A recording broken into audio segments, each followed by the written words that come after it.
너희끼리 집에서 쉬지 차라리. 에이, 그래도 우재도 명절에 할머니, 할아버지 댁에 가보고 해야죠. 그러면 너희가 우재 좀 보고 있어야 밥을 차리든 말든 하지. 아버지한테 봐달라고 하시면 되잖아요. 네 아빠도 할 일이 없는 줄 알아?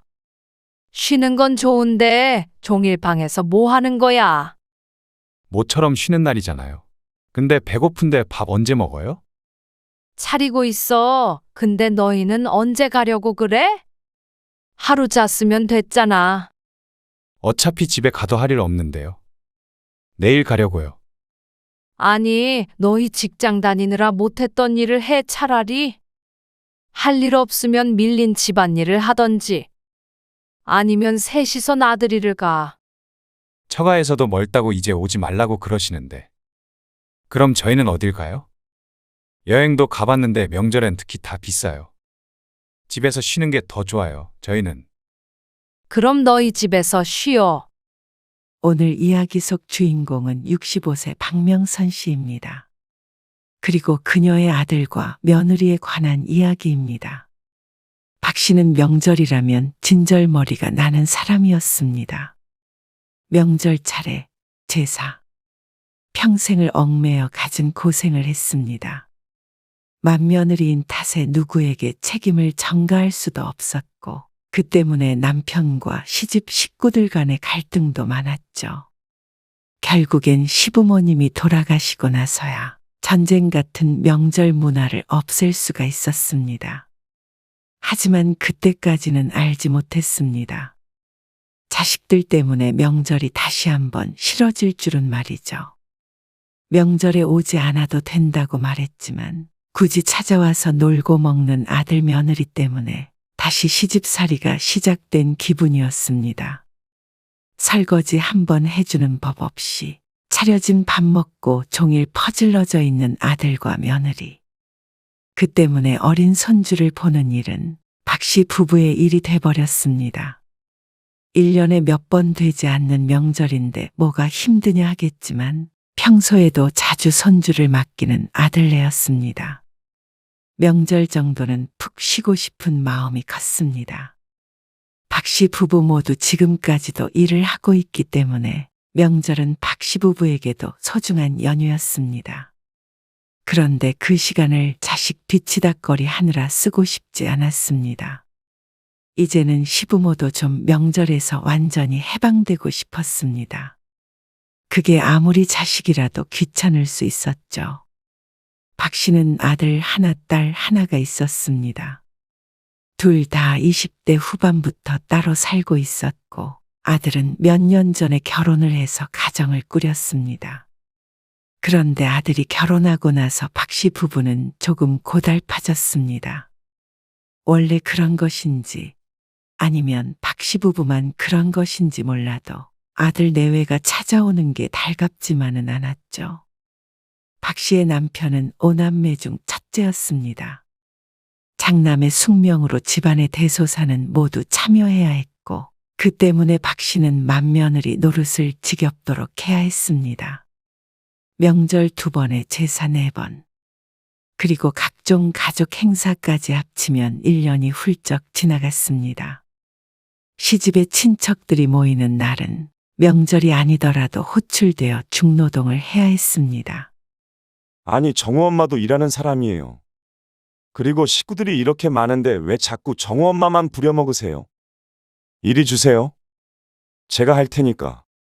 너는 지난번에도 그러더니 이 애미 죽는 꼴 보고 싶어서 그러냐? 네 아버지 보시면 큰일 난다. 얼른 나가 있어.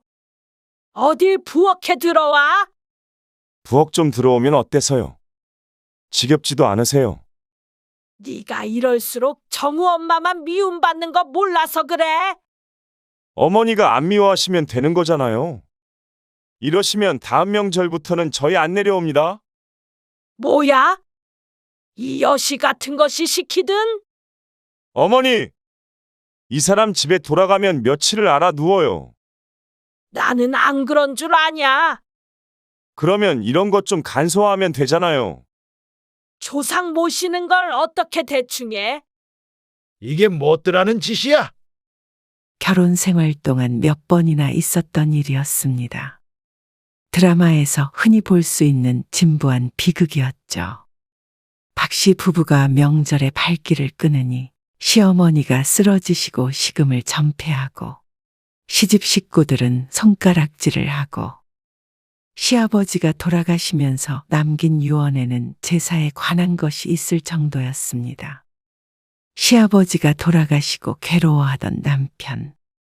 결국 핏줄을 저버릴 수 없었던 박 씨 부부가 연로한 어머니에게 항복을 하고 그러다가 시어머니가 돌아가시기 몇 년 전에는 제사들을 박 씨 부부가 물려받기도 했습니다. 시부모님이 식음을 전폐해가며 지키고 싶었던 제사는 살아계신 동안엔 효도를 한다고 생각하고 지켰습니다. 박 씨도 그래서 감내했습니다. 그리고 시어머니가 돌아가시니 남편은 첫 제사만 지내고 그 뒤로는 더 이상의 제사는 없을 거라고 선언했습니다. 명절에도 이제는 아무도 모이지 말자고 했죠. 그러자 이번엔 형제들이 난리가 났습니다. 왜 마음대로 돌아올 집을 없애냐는 말이었습니다. 명절 때마다 박 씨의 집으로 찾아왔던 형제들이 갈 곳을 잃었다는 말이었습니다. 각자 집에서 알아서 지내. 명절이 뭐라고 우르르 와서 손 하나 까딱 안 하고 늘 고생하는 사람만 고생하고 말이야. 그렇게 모이는 게 좋으면 너희들끼리 모여라. 그래서 남편이 형제들을 물리쳐버렸습니다. 그 사이에 크고 작은 갈등이 있었던 건 당연한 일이었습니다. 하지만 결국엔 50 넘어서 제사에서 해방이 되었습니다. 하지만 그것도 잠시였습니다. 5년 전 아들이 결혼을 하면서 또 다른 괴로움이 시작되었죠. 애들 내일 온다고 그러지? 정은혜랑 정인이도 시간 맞춰서 같이 온대. 오후에. 하루 자고 가는 거지? 그렇지. 그래서 이불 빨래 했구나. 오늘 대청소 해야 돼. 아이고, 당신은 음식 준비해야 하잖아. 청소는 내가 할게. 장은 봐왔어. 그래도 며느리 오는 첫 명절인데 신경 좀 써야지. 그동안엔 손님이라고 해봐야 아들, 딸이 전부였고 명절이라고 특별히 뭘 차리지는 않았습니다. 평소에도 보는 사이이기 때문에 명절이라고 크게 다를 거 없었습니다. 그냥 외식만 할 때도 있었고 말이죠. 그런데 이젠 손님이 온다고 생각하니 그것도 골치가 아픈 일이었습니다. 명절 당일 아침에 오라고 했더니 굳이 자고 가겠다는 아들 때문에 박 씨 부부가 분주해졌습니다. 작은 방들까지 전부 깔끔히 청소를 해야 했고 음식도 신경이 쓰였습니다. 명절 아침에 오면 떡국이나 간단하게 차리면 되겠지만 전날 저녁에 오면 저녁상을 거하게 차려야 해서 부담스럽기도 했습니다. 솔직한 심정으로는 명절마다 그렇게 할 자신이 없었습니다. 그렇다고 명절에 찾아오는 자식들인데 아무것도 안 해놓을 수도 없는 노릇이었죠. 잘 먹었습니다. 입맛에는 맞았어? 네. 맛있어요. 이제 치우자. 며느리가 자리에서 엉거주춤 일어났습니다. 그러더니 아들도 한번 바라보고 시누이도 한번 쳐다보고 아주 눈이 바쁘게 움직였습니다. 그 모습을 박 씨가 힐끔 보고는 며느리를 말렸습니다. 아니야. 치우는 건 우리가 할게. 차례상은 아니었지만 푸짐하게 차리다 보니 설거지거리가 많이 나왔습니다. 옛날을 생각하면 시집에서 이런 설거지는 모두 박 씨의 몫이었습니다. 그렇기에 박 씨는 거기에 진절머리가 난 사람이었습니다. 설거지라면 자다가도 인상을 쓸 정도로 싫어했습니다. 그런데 그걸 며느리에게 시키고 싶지는 않았습니다. 하지만 그렇게 되니까 또다시 명절의 악몽이 되살아나는 것 같았습니다. 명절 전날 저녁과 당일 아침까지 두 끼였는데 차렸다 치웠다 하는 게 보통 일이 아니었습니다. 그리고 음식만 하면 되는 게 아니라 명절이 시작되기도 전에 손님 맞을 준비를 하게 되니 며칠 전부터 할 일이 참 많았습니다. 돌아가고 나서도 뒷정리에 다시 이불 빨래를 해야 하고 청소도 해서 명절이 끝나자 근육통에 시달려야 했습니다. 다음 명절부터는 너희들끼리 시간 보내. 아니면 처가에 가던가. 아예 오지 말라고요? 그래. 여행을 가도 되고. 엄마 아빠도 명절에 좀 쉬려고. 무슨 일 있으세요? 그건 아니고 평소에도 볼 수 있는데 명절이라고 부담 가지고 올 필요는 없지. 괜찮으시겠어요? 안 괜찮을 게 뭐 있어. 오히려 힘 안 들고 좋다. 그러자 아들은 서운해하지도 않고 알겠다고 했습니다. 나중에 들어보니 며느리도 좋아한 듯 보였습니다. 당연히 명절에 시집에 오고 싶은 며느리는 없을 테니 이해가 됐습니다. 그리고 딸도 마찬가지였습니다. 그래? 그럼 명절에 나도 잠이나 몰아서 자야겠다. 오지 말란 소리를 모두 반기니 다행이라고 생각했습니다. 그리고 웃긴 이야기지만 한편으로는 부럽기도 했습니다. 그 옛날에 박 씨의 시부모님도 이렇게 얘기해줬다면 얼마나 좋았을까 상상을 하니 말이죠. 이미 지나간 일이었지만 그래도 내 자식들은 그런 삶을 안 살 거라고 생각하니 마음의 위안은 됐습니다. 그래서 다음 명절부터는 자식들이 찾아오지 않았습니다. 이렇게 아무도 안 온 것은 처음이었는데 아들은 괜찮겠냐고 물었지만 신기할 정도로 아무렇지도 않았습니다. 오히려 홀가분하기까지 했습니다. 박 씨와 남편 둘 다 지금까지 일하고 있기에 쉬는 날이 필요했습니다.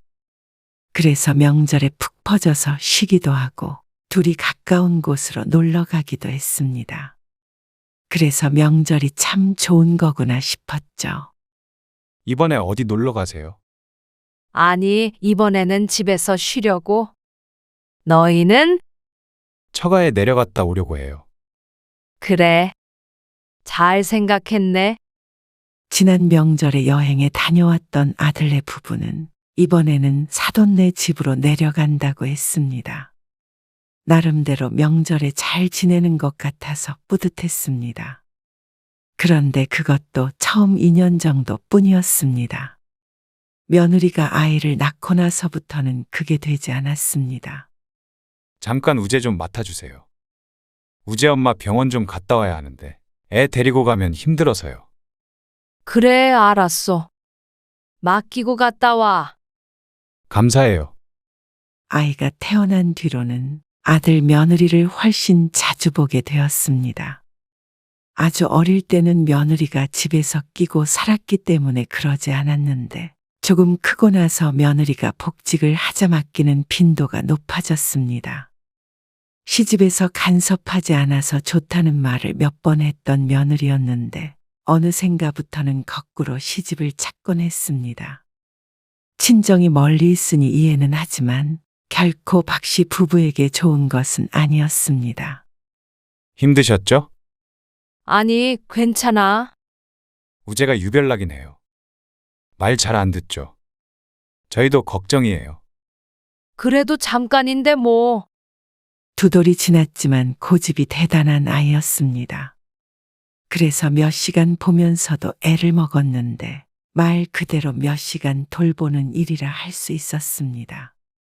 아들도 손주에게 손이 많이 가는 걸 아는지 서너 시간 이상은 맡기지 않았는데 그래도 일주일에 2번 정도는 왔기에 박 씨 부부도 힘들 때가 있었죠. 올해 명절에는 집에 갈게요. 우리 집? 네. 우재 데리고 갈게요. 한동안 오지 않았는데 다시 명절에 찾아오겠다는 아들의 말에 선뜻 대답을 하지 못했습니다. 손주까지 데리고 오면 그전보다 신경이 많이 쓰이니 말이죠.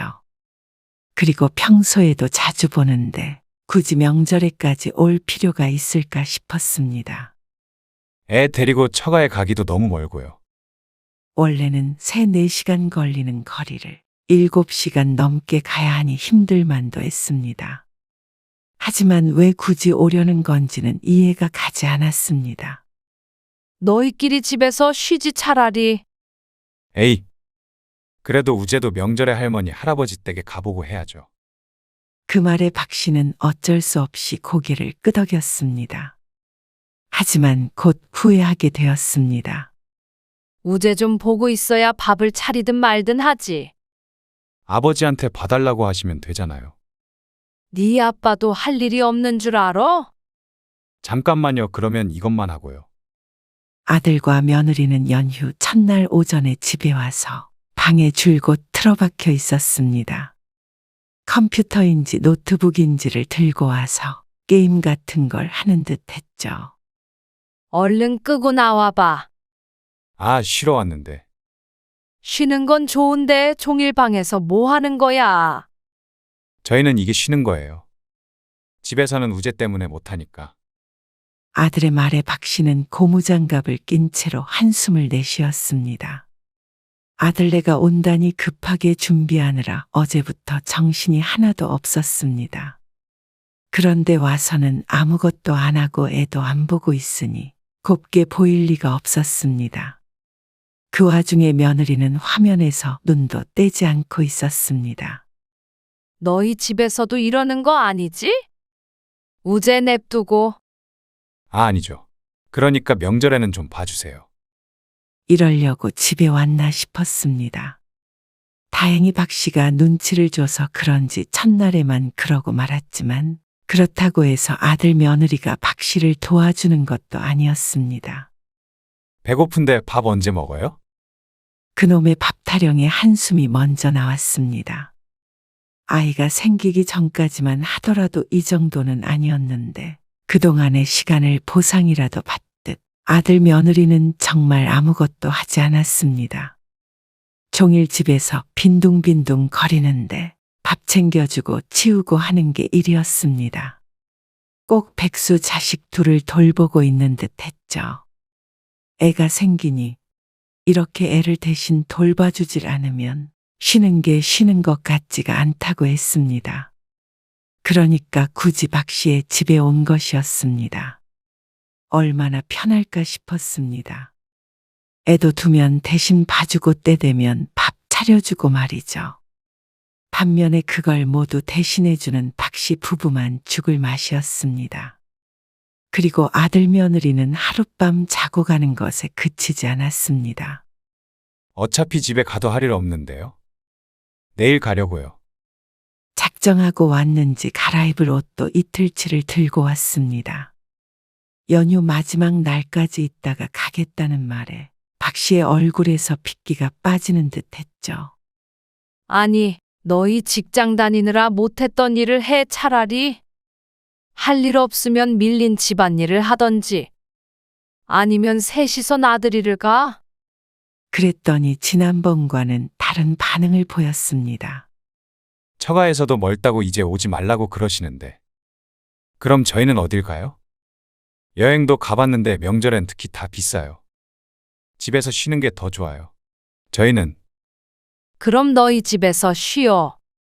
박 씨가 며느리일 때는 명절 음식하고 손님들 대접하느라 힘들어서 병이 날 것 같았는데 시부모님도 다 돌아가신 지금 이제는 자식 수발드느라 명절이 두려워질 것이라고는 상상하지 못했습니다. 박 씨도 명절에는 쉬고 싶고 노동을 하기 싫었습니다. 남들처럼 여행을 가거나 집에서 푹 퍼져서 휴식을 취하고 싶었죠. 저희는 이때가 유일한 쉬는 날이에요. 하지만 그건 박 씨 부부도 마찬가지였습니다. 60이 넘었지만 각자 하는 일이 있어서 아들네처럼 명절이나 주말이 유일한 쉬는 날이었습니다. 그런데 주말에는 자꾸만 애를 맡겨서 쉬질 못했고 명절마저 아들네 뒤치다꺼리를 한다면 도대체 언제 쉬라는 건지 몰랐습니다. 그래서 아들 부부가 서운해해도 어쩔 수 없다고 생각했습니다. 와서 같이 밥을 준비하거나 설거지라도 한번 도와주면 모를까. 손 하나 까딱 안 하려고 하니 문제였습니다. 핀잔을 줘도 그때뿐이었습니다. 부모가 자식 밥 차려주는 게 당연하다고 생각했고, 며느리는 부려먹지 않아야 상식적인 시부모라고 생각했습니다. 이번에는 우리 여행 갈 거니까 너희들도 가족끼리 여행 가. 어디로 가시는데요? 동해로 갈 거야. 저희도 갈게요. 그럼, 너희는 너희대로 여행해. 왜요? 어차피 가는 거 같이 가면 좋죠. 남들은 너희들끼리 시간 보내라 하면 그렇게 좋아한다던데, 왜 박 씨의 아들과 며느리는 반대로 행동하는지 몰랐습니다. 저희 같이 여행 간 적은 없잖아요. 하지만 딱 잘라 거절하지 못한 이유가 있었습니다. 둘째인 딸도 전날에 연락이 와서 같이 여행 가겠다고 하는 바람에 그러자고 했기 때문이었습니다. 하지만 딸과 아들네와는 달랐습니다. 아직 결혼하지 않아 혼자였고 뭐라든 눈치 볼 일이 없기 때문이었습니다. 그런데 아들네가 오게 되면 며느리도 오게 되고 손주도 오게 되고 아무래도 힐링을 할 수 있는 여행이 되지는 못할 게 분명했습니다. 하지만 왜 여동생은 되고 자신들은 안 되냐며 서운해하는 아들 때문에 어쩔 수가 없었습니다.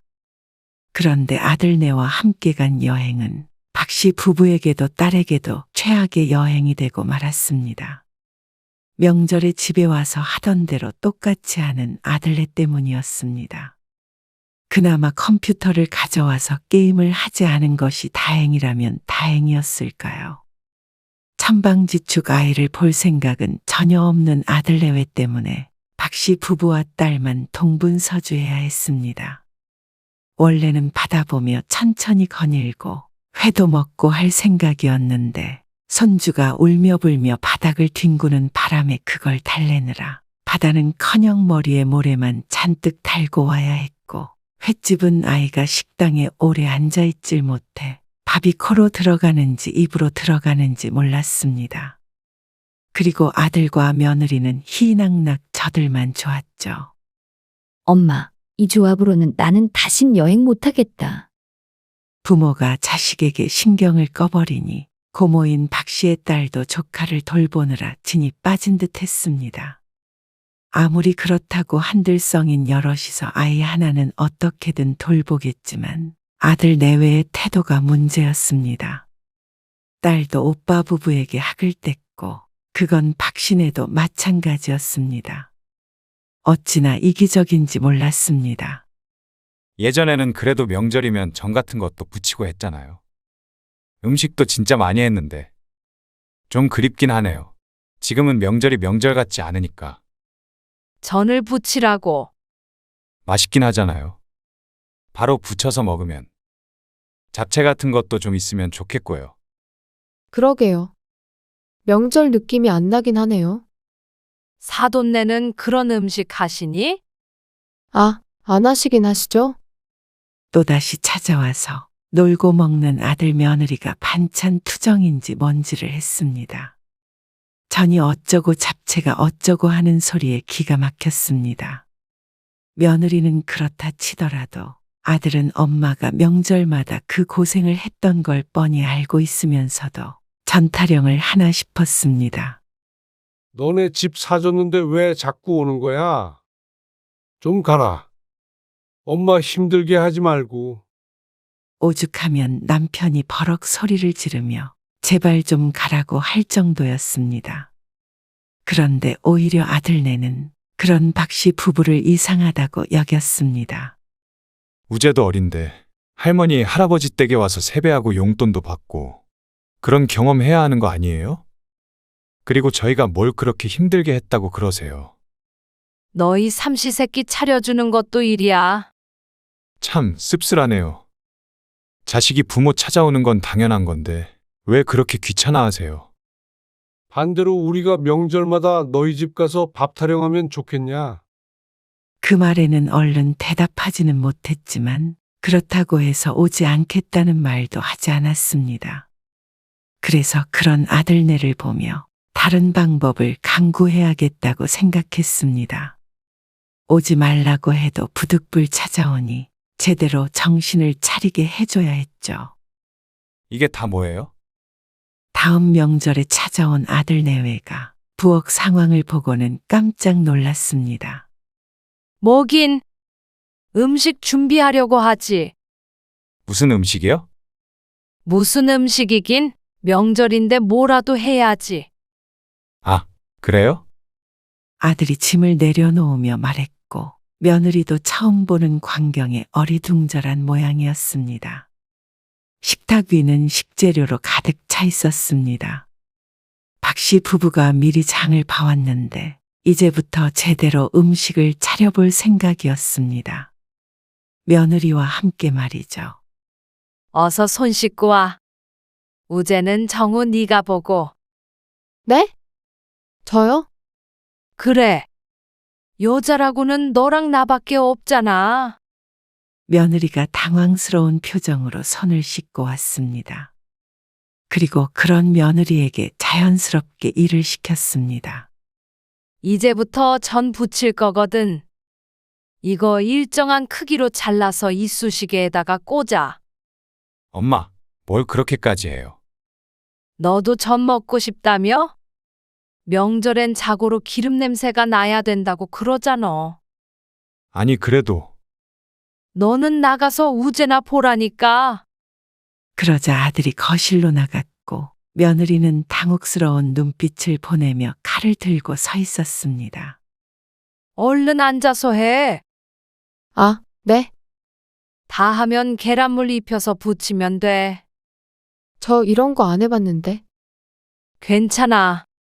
처음부터 잘하는 사람이 어딨어? 다 해버릇 해야 늘지.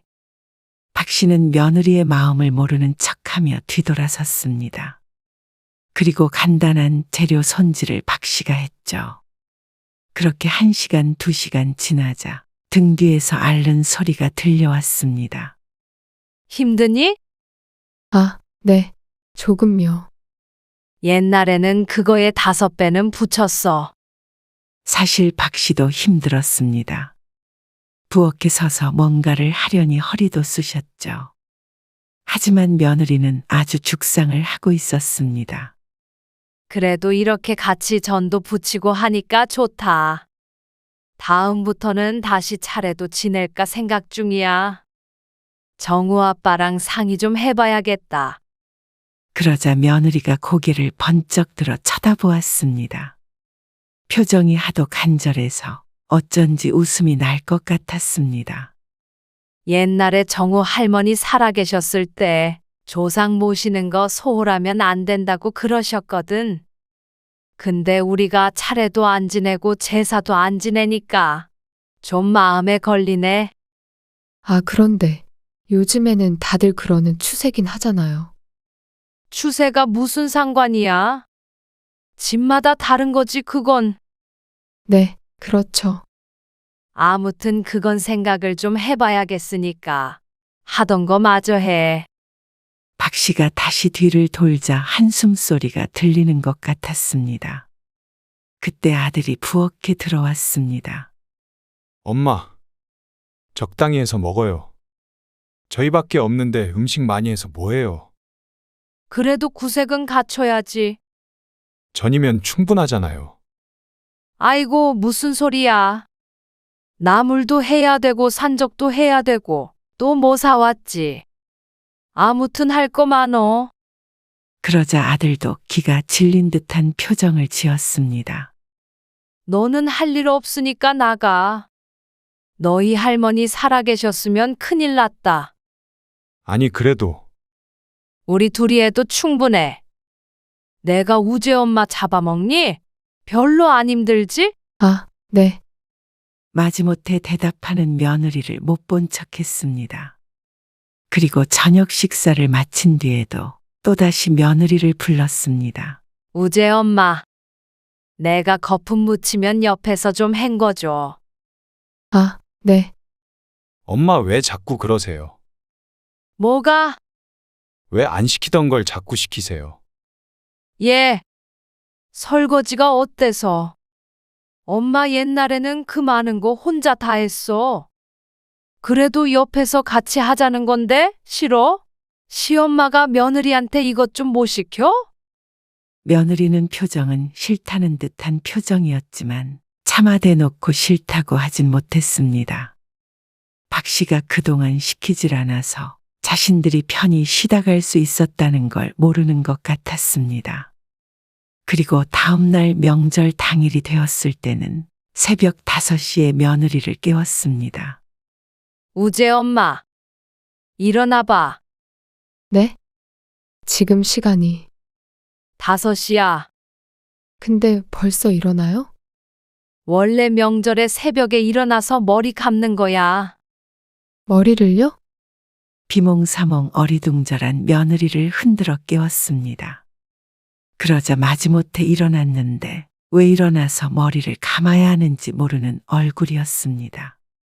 사실 박 씨도 그건 이해가 안 갔는데 시어머니가 살아계셨을 적에 그렇게 하라고 시켜서 명절마다 해왔던 관습이었습니다. 이제는 안 하지만 말이죠. 같이 아침 준비를 하면서 보니 며느리는 하루 사이에 퀭한 얼굴이 되어버렸습니다. 그동안 10시까지 늦잠을 잤는데 잠도 제대로 못 자고 종일 쉬지도 못하니 피곤하긴 한 모양이었습니다. 하지만 그건 박 씨도 마찬가지였습니다. 다만 목적이 있기에 참고 하는 것뿐이었죠. 우리는 찬밥 먹자. 어제 먹은 밥이 남아가지고 새 밥을 조금밖에 안 했네. 그래도 새로 하시지. 아깝게 뭘? 여보, 내 거 먹어. 어? 남자는 찬밥 먹는 거 아니야. 그런 게 어디 있어요. 왜 없어? 박 씨는 시부모님이 살아계셨을 적에 겪은 일들을 애써 떠올렸습니다. 그리고 그걸 며느리에게 그대로 하려고 노력했죠. 어머님 설거지 다 했어요. 그래? 그럼 점심 때 먹을 쌀도 불리고 마늘 좀 까놔야 하는데 내가 허리가 아프네. 제가 해요? 그럴래? 아, 엄마. 왜? 지금 일부러 이러세요? 무슨 말이야? 박 씨가 어리둥절한 표정으로 아들을 쳐다보았습니다. 네가 명절 분위기 내고 싶다고 해서 전도 부치고 했는데 왜? 그걸 나 혼자 할 수는 없잖아. 그럼 다음부터는 정 같은 거 하지 말아요. 무슨?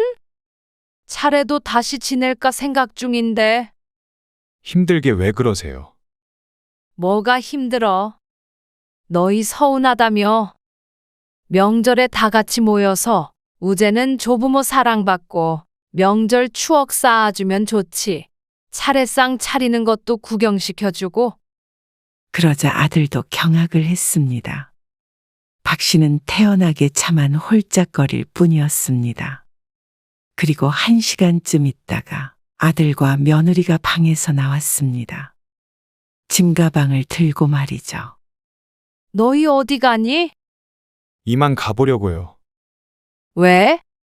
내일까지 있는 거 아니었어? 내일 먹을 것까지 장 봐왔는데 아니에요. 집에서 쉬려고요. 집에서 쉬어줘?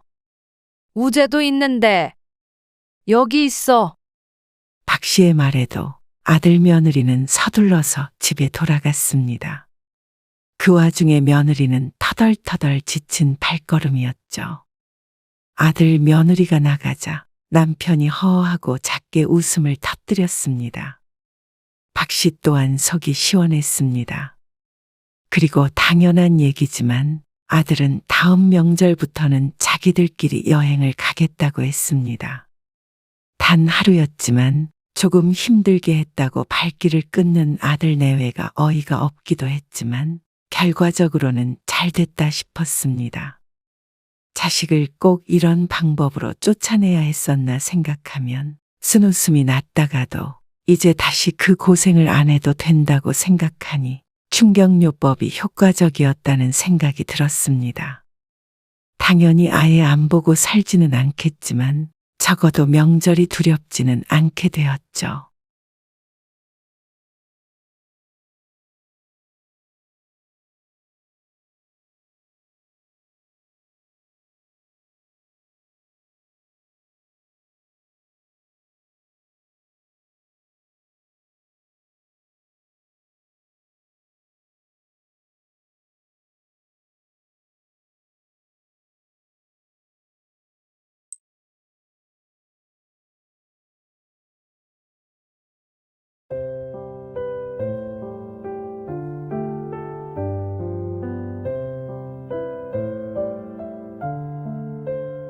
이거 못 먹어봤던 건데 먹음직스러워 보여요.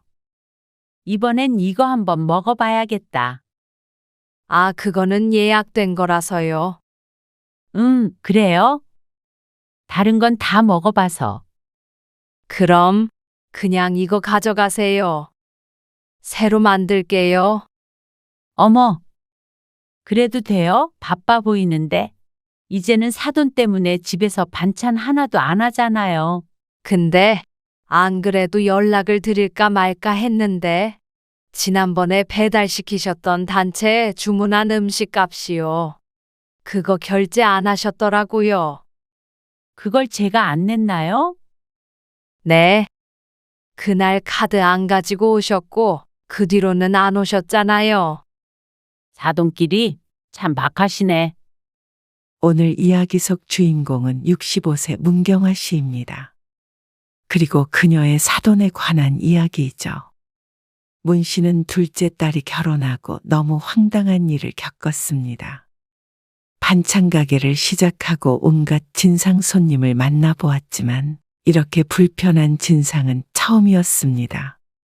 반찬 가게를 한다고 하니 무시하는 듯 하던 안사돈이 어느새부턴가 찾아와서 반찬을 가져갔습니다. 말 그대로 가져갔습니다. 돈도 안 내고 말이죠. 한두 번은 사돈지간이라 그냥 넘어갔지만 그게 3번, 4번, 5번이 넘어가자 황당했습니다.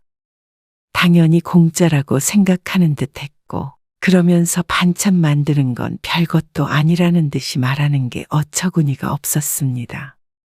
그러면서 옷가게를 하는 자신은 고상하다는 것인지 몰랐습니다. 나중에는 단체 주문까지 해서 돈을 안 내려고 하길래 문 씨도 사돈에게 복수를 해주고자 했습니다.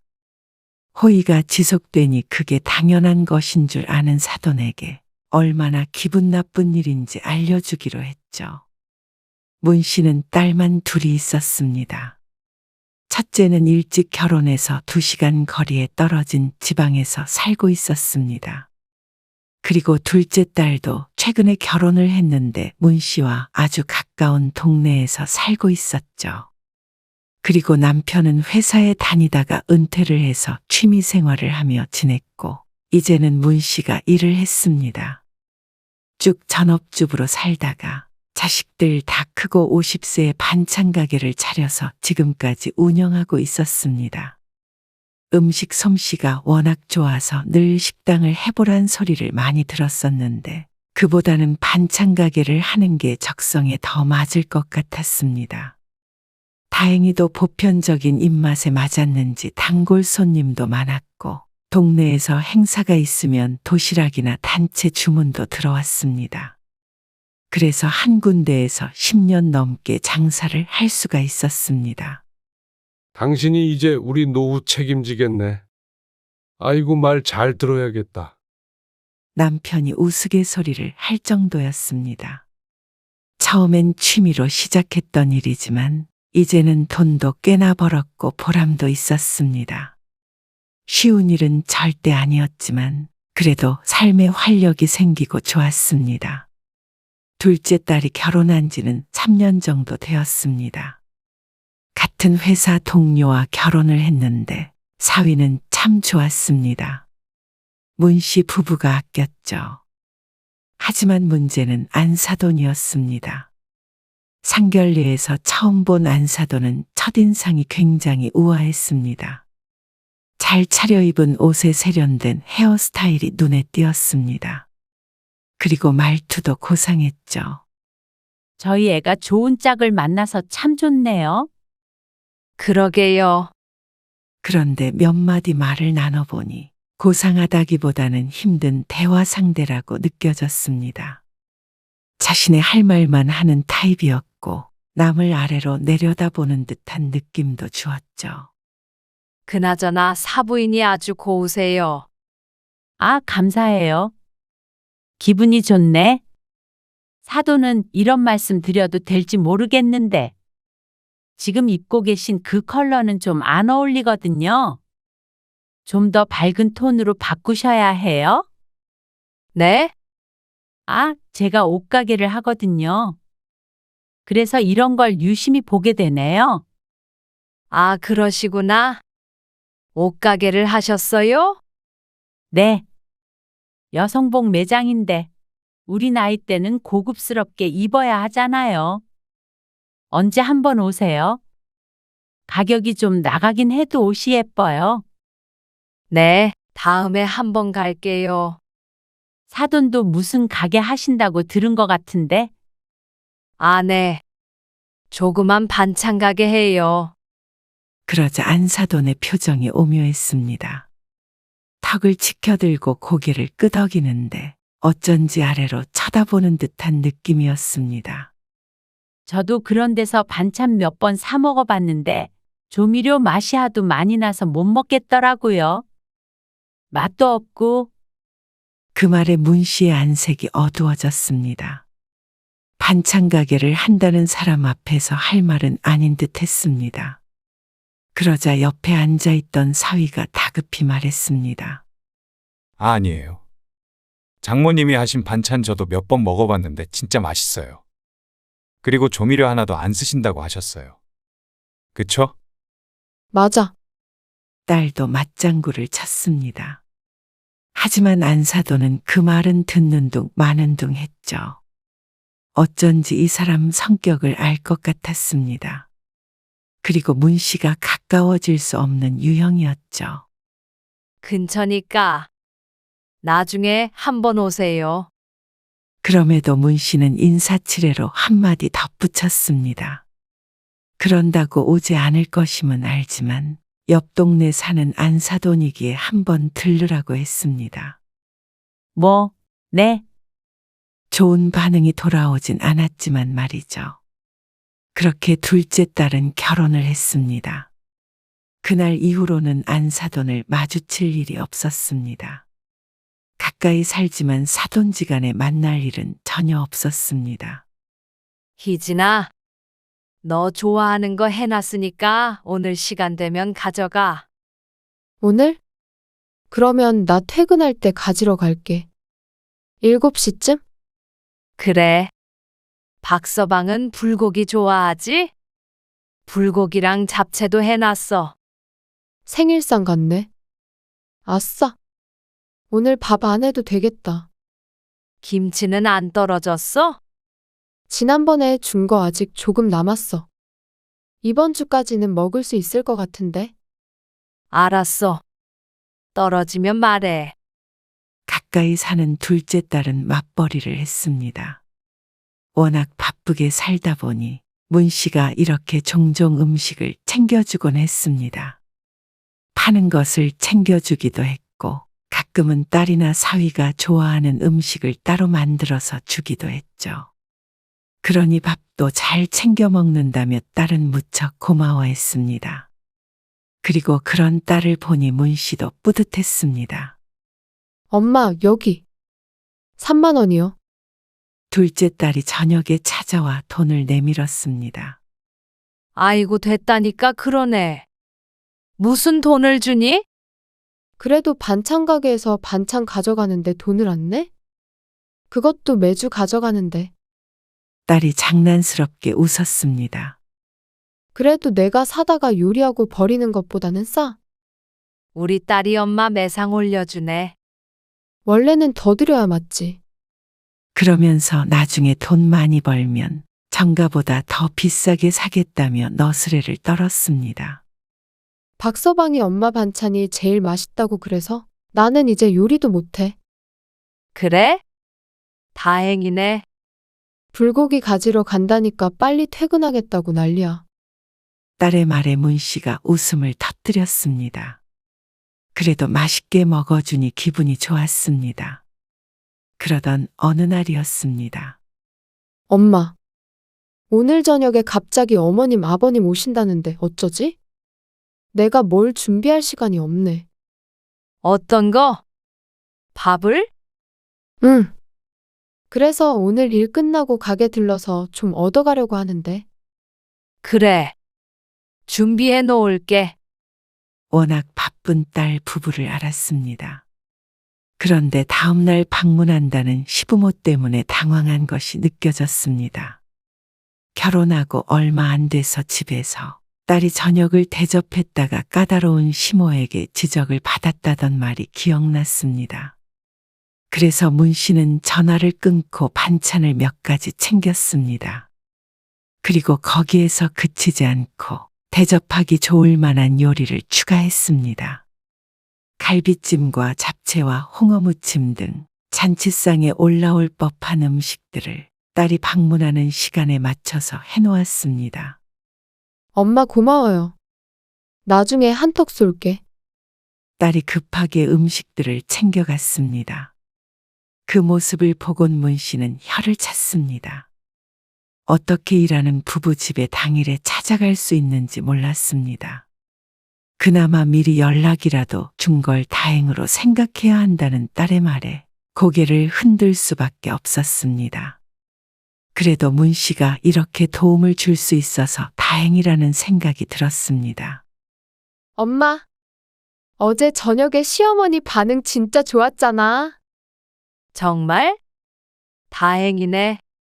딸이 다음날 오전에 전화를 걸었습니다. 그러면서 모처럼 시부모님 칭찬을 받았다며 좋아했죠. 음식이 입에 맞으셨나 봐. 갈비찜은 남은 거 싸가시던데. 그 말에 조미료가 어쩌고 저쩌고 하던 안사돈과 그 표정이 떠올랐습니다. 반찬 가게 어딘지도 물어보시더라고. 사러 가시려나? 에이, 설마? 그냥 인사치레겠지. 아무튼 그만큼 맛있었다고 감탄을 하셨어. 딸의 말에 문 씨도 미소를 지었습니다. 칭찬에 기분 좋지 않을 사람은 없었죠. 그리고 그날 일이 잊혀질 때쯤 어느 날 가게에 손님이 찾아왔습니다. 어서 오세요. 주방에서 요리를 하고 있다가 입구에서 벨소리가 들려서 나가보았습니다. 그런데 매장 안에 서 있는 손님의 얼굴이 무척 낯이 익었습니다. 아, 사부인? 어머, 안녕하셨어요. 오랜만에 뵙네요. 사돈의 인사에 문 씨가 놀라서 끼고 있던 위생장갑을 벗었습니다. 그리고는 앞치마도 벗었죠. 사돈은 오늘도 귀부인처럼 차려입은 상태였습니다. 그런 사돈에게 위생모자에 물 묻은 앞치마까지 하고 있는 꼴을 보이기가 좀 창피했습니다. 여긴 어쩐 일이세요? 아니, 근처에 볼 일이 있어서 왔다가 희진이가 사돈 반찬 가게가 이 근처라고 했던 게 생각이 나서요. 아, 그러셨어요. 그리고 잠시 어색한 침묵이 흘렀습니다. 용건을 알 수가 없었습니다. 아니, 지난번에 애들 집에 갔을 때 말이에요. 거기서 밥을 엄청 맛있게 먹었는데 사돈이 만드신 반찬이라면서요? 네, 맞아요. 맛있게 드셨다니까 다행이네요. 그래서 궁금해서 와봤어요. 잠시만요. 그 사이에 손님 몇몇이 들어왔습니다. 단골들이라 미리 메뉴를 알고 얼른 고르고 계산을 했죠. 5분 정도의 시간이 흐르는 동안 안사돈은 가게 안을 돌아다니며 구경을 하는 듯 보였습니다. 손님이 나가자 사돈이 진열장에서 눈길을 뗐습니다. 요즘 반찬값 진짜 비싸요. 그렇죠? 문 씨를 돌아보며 하는 말에 뭐라고 대꾸해야 할지 몰랐습니다. 물가가 비싸니까요. 그래도 저희 가게는 다른 데보다 싸게 팔아요. 동네 장사니까.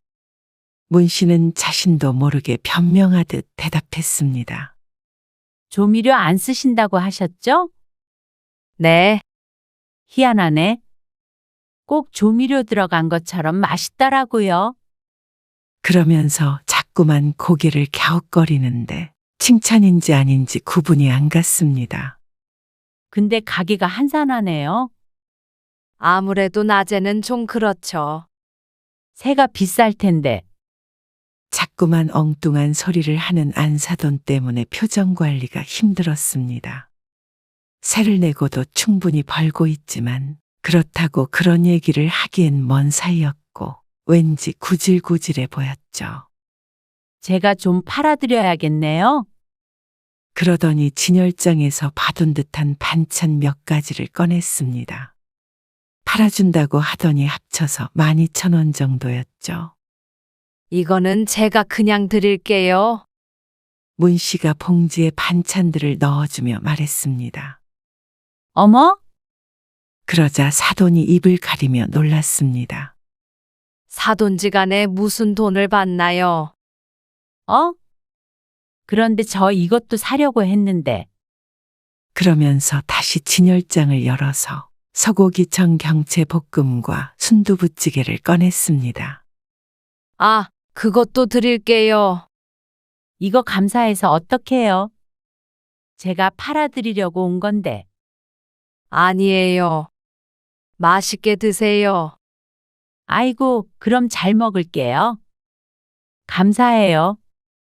다음에 또 뵐게요. 그러고는 가게를 떠나는 안사돈을 보고는 귀신에라도 홀린 것 같은 기분이었습니다. 다짜고짜 찾아와서는 적선해주러 왔다는 듯이 구는 행동에 마음이 상했습니다. 하지만 반찬이 맛있었다는 얘기만 기억하자 싶었습니다. 어차피 자주 만날 사이도 아니었죠. 그런데 한 일주일 정도 지나자 안사돈이 또 찾아왔습니다. 지난번에 주신 거요? 우리 남편이 너무 좋아해서 아이고 또 사오라고 그러지 뭐예요. 아, 그러셨어요. 그러더니 안사돈이 진열장에서 반찬을 대여섯 가지 꺼냈습니다. 이 잡채 맛있더라고요. 집에서 하려면 이런 게 손이 얼마나 많이 가요. 아무래도 그렇죠. 그런데 두 분이서 이렇게 많이 드세요? 아침 저녁은 꼭 집에서 먹으니까요. 문 씨에게 내밀기의 봉지에 넣어서 주었습니다. 어디 보자 다 해서. 지갑이 어디 있더라. 가방을 뒤적거리는 사돈에게 문 씨가 손사래를 쳤습니다. 아니에요. 그냥 가져가세요. 어머 지난번에도 주셨는데 그럼 감사히 받겠습니다. 사양하는 기색 없이 봉지를 받아드는 안사돈. 문 씨는 웃고 있지만 표정에 금이 갈 것 같았습니다. 자주 보지 못할 거라고 생각했던 안사돈은 그때부터 무척이나 자주 왔습니다. 방문 빈도는 단골 수준이었습니다. 그런데 문제는 세 번째로 방문했을 때부터는 계산하려는 신용도 하지 않았다는 것이었죠. 안사돈은 문 씨가 바쁘던 안 바쁘던 신경도 쓰지 않았습니다. 장사를 하다 보면 유난히도 바쁜 날이 있었습니다. 그날따라 손님도 많아서 반찬이 떨어져 새롭게 만들어야 했고 저녁 시간에 맞춰서 단체 도시락 예약도 있었습니다. 단골에게는 전화로 미리 주문하면 진열되어 있지 않은 반찬도 따로 만들어주곤 했는데 그것도 해야 해서 정신이 하나도 없었습니다. 어머, 오늘 손님이 많네. 주방에 있던 문 씨는 가게 안에서 들려오는 목소리에 인상이 쓰였습니다. 하필이면 바쁜 시간에 찾아온 안사돈이었습니다. 바쁘니까 얼른 나가야겠다. 그러더니 계산대 옆에 놓여있던 반찬들을 가리켰습니다. 이거 못 먹어봤던 건데? 먹음직스러워 보여요. 이거 한번 먹어봐야겠다. 하필이면 가리킨 반찬은 지금 팔 것이 아니라 이따가 손님이 찾으러 오기로 한 것이었습니다.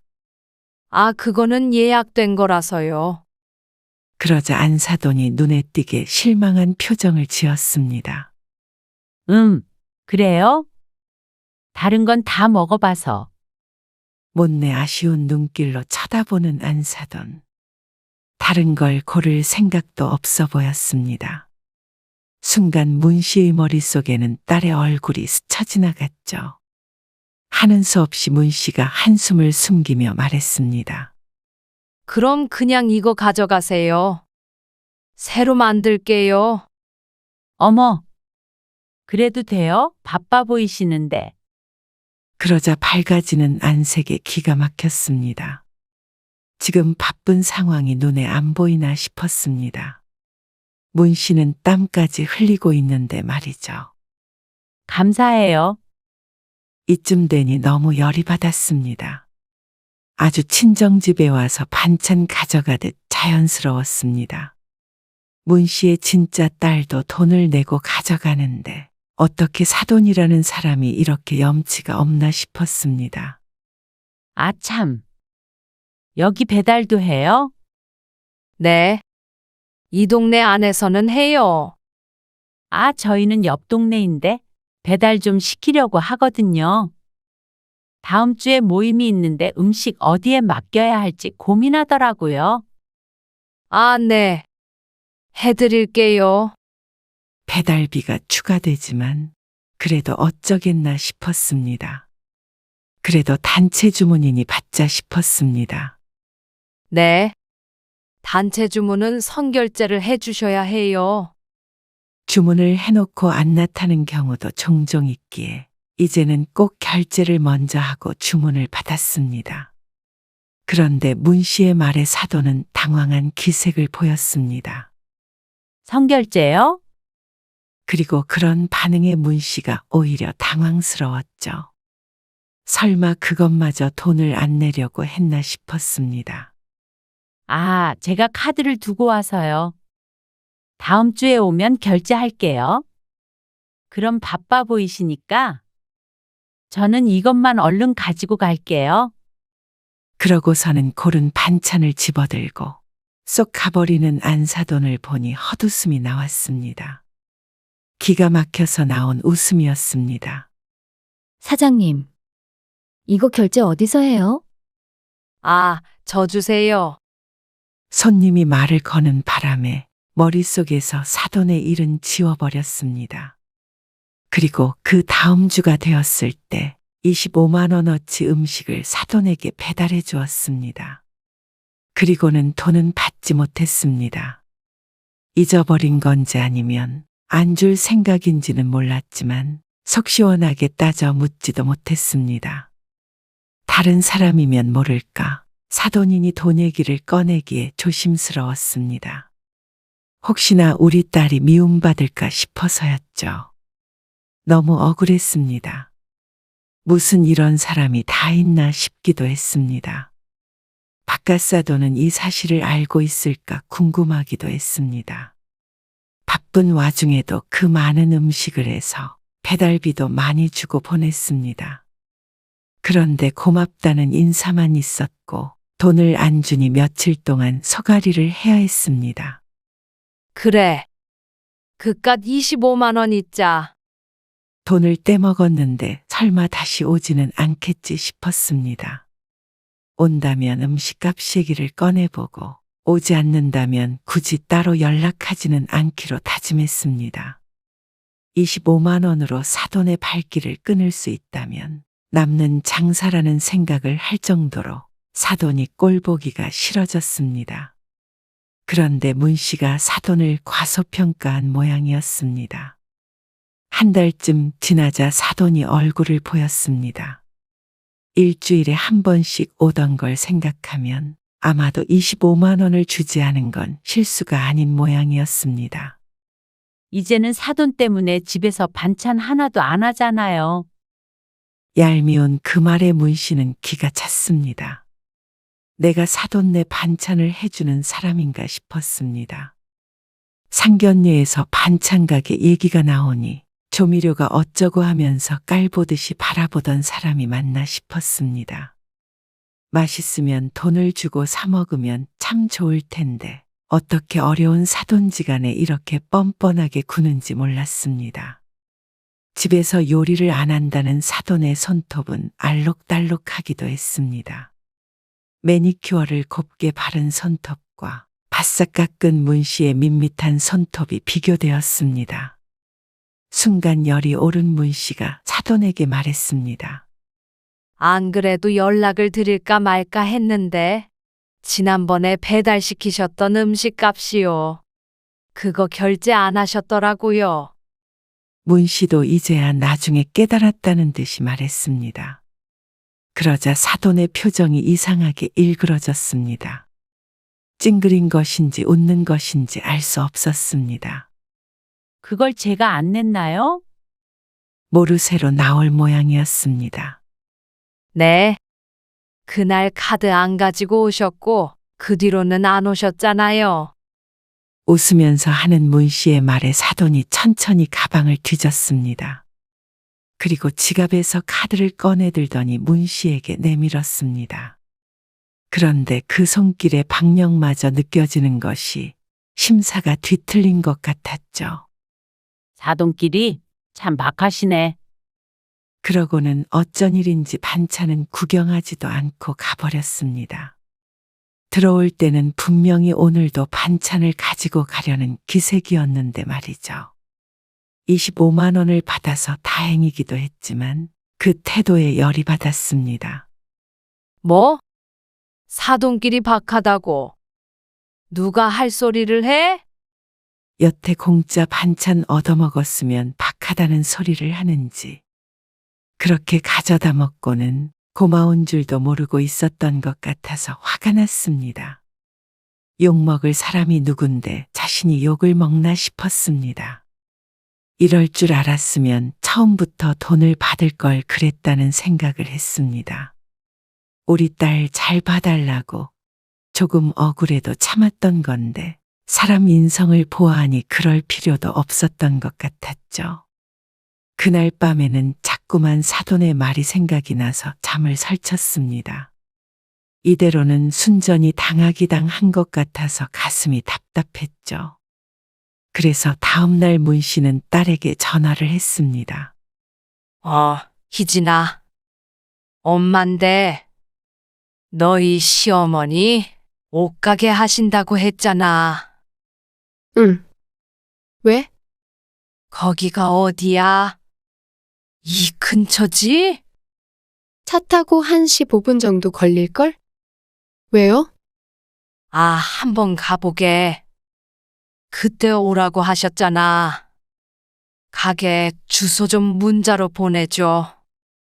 문 씨의 부탁에 따른 어리둥절해 하면서도 문자 메시지로 상호명과 주소를 찍어주었습니다.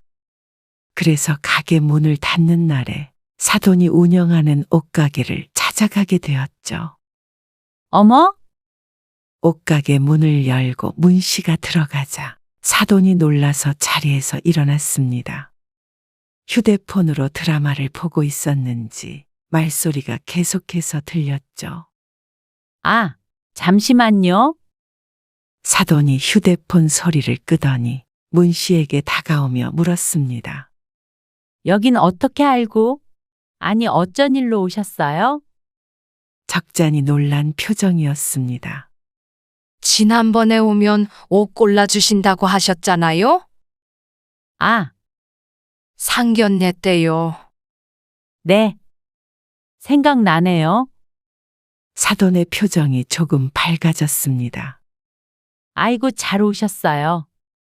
제가 골라볼게요. 그러더니 신이 나서 문 씨의 옷을 골랐습니다. 이리저리 대보고 고민하다가 또 다른 옷을 가져오고 이 30분가량 그러더니 말했습니다. 이거랑 이렇게 입어보세요. 그러더니 문 씨를 옷을 갈아입는 방으로 밀어넣었습니다. 문 씨는 옷을 갈아입는데 표정이 비장하기까지 했습니다. 큰 결심을 하고 온 것이니 말이죠. 어머, 잘 어울리네요. 10년은 젊어 보이시네. 그래요? 네. 앞으로는 이런 식으로 입고 다니세요. 아니다. 옷 사실 때마다 여기로 오시면 제가 골라드릴게요. 이런 쪽으로 센스 없으신 분들 계세요. 그래요. 이걸로 해야겠네요. 그럼 아이고, 너무 좋죠? 좀 비싸도요. 문 씨는 다시 옷을 갈아입었습니다. 문 씨가 나오자 사돈이 입어봤던 옷을 새 것으로 가져와 쇼핑백에 넣어둔 상태였습니다. 그럼 잘 입을게요. 문 씨의 말에 사돈이 미소 지었습니다. 그런데 문 씨가 돌아서려고 하자 황급히 불렀습니다. 아, 저기, 네? 얼빠진 듯 보이는 얼굴의 문 씨는 웃음을 참아야 했습니다. 차마 돈을 내라는 말이 잘 나오지 않는지 입술만 움찔움찔거렸습니다. 그 마음을 문 씨도 아주 잘 알았습니다. 제가 바빠가지고요. 다음에 또 올게요. 옷은 고마워요. 사돈이 좋긴 좋네요. 그러고 옷가게를 나와서 문 씨는 입을 가리고 쿡쿡 소리를 내며 웃었습니다. 자신과 똑같은 기분을 느꼈겠거니 십자 고소했습니다. 가격으로 따지면 문 씨가 준 반찬 가격이 훨씬 더 나갔습니다. 한두 번 가져간 게 아니니 말이죠. 그래도 한 방 먹였으니 이쯤 됐다 싶었는데 다음날 곧바로 사돈이 가게로 찾아왔습니다. 아, 사돈끼리 이렇게 왕래하면 좋잖아요. 어제 사돈이 좋긴 좋다는 말에 저도 자주 찾아오려고 마음먹었어요. 그런데 열받은 표정만큼은 가릴 수 없었는지 눈가가 파르르 떨렸습니다. 허하고 기가 막힌 웃음을 속으로 삼켰습니다. 그쯤 했으면 반성을 했어야 하는데 오히려 싸움을 걸어오는 것 같았습니다. 이거랑, 아, 이것도 맛있죠? 그렇게 비싼 고기 반찬들만 쏙쏙 골라서 가져가는 얄미운 사돈. 문 씨도 이제는 참지 않았습니다. 그래, 반찬이 비싼가 옷이 비싼가 해보자. 사돈이 나간 문에다 대고 문 씨가 중얼거렸습니다. 그 다음 주에 또 옷가게에 찾아가서 외투를 하나 걸쳐 입고 나왔습니다. 그리고 또 다음날 사돈이 와서 반찬들을 집어갔습니다. 참 웃기지만 그렇게 유치하게 다퉜습니다. 그런데 승자는 정해져 있었습니다. 반찬을 아무리 많이 가져가 봤자 둘이 사는데 다 먹을 수도 없을 것이었고 시간이 지나면 버려야 하는 음식이었습니다. 그런데 옷은 가져오면 다 두고두고 입을 수 있었고 무엇보다 반찬보다 훨씬 비쌌습니다. 그러니 나중엔 사돈이 두 손을 들 수밖에 없는 싸움이었습니다. 저 또 왔네요. 옷가게에 들어서며 문 씨가 웃자 사돈의 안색이 창백해졌습니다. 그러더니 주섬주섬 휴대폰과 가방을 챙겨 들었습니다. 아이고, 어쩌죠? 제가 지금 급한 일이 있어서 나가봐야 하는데요. 벌써 문 닫으시게요? 네, 사정이 있어가지고요. 저 1분이면 되는데. 그러고서 옆에 걸려있는 아무 옷이나 집어들려고 하는데 사돈이 긋고 말렸습니다. 다음에요. 다음에 제가 시간 많을 때 그때 다시 오세요. 한시도 지체할 수가 없어서. 사돈은 쫓기는 사람처럼 다급해 보였습니다. 하는 수 없죠. 다음 주에 다시 올게요. 그럼. 그러자 표정은 썩어 들어가는 듯 했죠. 네가 이기나 내가 이기나 해보자 싶었는데 몇 번 왔다 갔다 하지도 않았는데 사돈은 항복을 했습니다. 그날을 마지막으로 더 이상 찾아오지 않았습니다. 너희 시어머니한테 반찬 좀 가져가라고 그래. 문 씨가 작은 딸에게 전화를 걸어서 말했습니다. 그러자 딸의 대답이 웃겼습니다. 안 그래도 몇 번 반찬 가져가셨다면서? 근데 이상하네. 요즘에 요리에 취미 붙인 것 같다고 아버님이 그러시던데. 요리? 응. 엄마 보고 자극을 받았나? 그런가 보지. 아, 근데 이상한 게 보름 뒤에 시어머니 생신이시거든. 그래서 내가 엄마한테서 사서 생신상 차려드리려고 했더니 아주 벌쩍 뛰시는 거야. 절대 그러지 말라고. 자세한 내막을 모르는 딸은 어리둥절한 것 같았고 문 씨는 웃음을 참았습니다. 보아하니 이제 다시는 오지 않을 것 같았습니다. 그래서 문 씨도 그날부로 복수는 그만두었습니다. 요즘 무슨 바람이 불어서 옷을 이렇게 샀어? 아, 사돈 보니까 나도 좀 꾸미고 다녀야겠다 싶어서. 보기 좋네. 그리고 보름 뒤에 문 씨는 사돈네 집으로 음식을 잔뜩 해서 보냈습니다. 그래도 옷값은 해야겠다 싶어서 생일상을 차린다는 딸에게 시켜서 들려보냈죠. 서로 기분 상하는 일은 있었지만 그렇다고 딸이나 사돈의 관계에 문제가 생기길 바라지는 않았습니다. 문 씨 나름의 화해의 표시였는데 며칠 뒤 딸이 스카프를 하나 들고 와서는 말했습니다. 어머님이 이거 엄마 갖다 드리라던데? 그새 친해졌어? 그런가 보네. 그리고 문 씨는 웃어넘겼습니다. 앞으로는 이런 일이 없을 거라고 생각하니 속이 시원했습니다. 몇 달 동안 앓던 이가 빠진 것 같은 기분이었죠. 그 뒤로 문 씨의 일상은 평화를 되찾았습니다. 딸이 가끔씩 반찬을 사러 오면 사돈이 좋아하던 음식도 몇 가지 들려보냈습니다. 그러면 얼마 뒤에는 또 보답처럼 작은 선물이 돌아오곤 했습니다. 그게 1년에 몇 번 되지는 않지만 그래도 서로 원수가 되지 않고 오히려 친밀해진 듯해서 다행이었습니다. 앞으로 만날 일은 많지 않겠지만 그래도 사돈지간이니까 말이죠.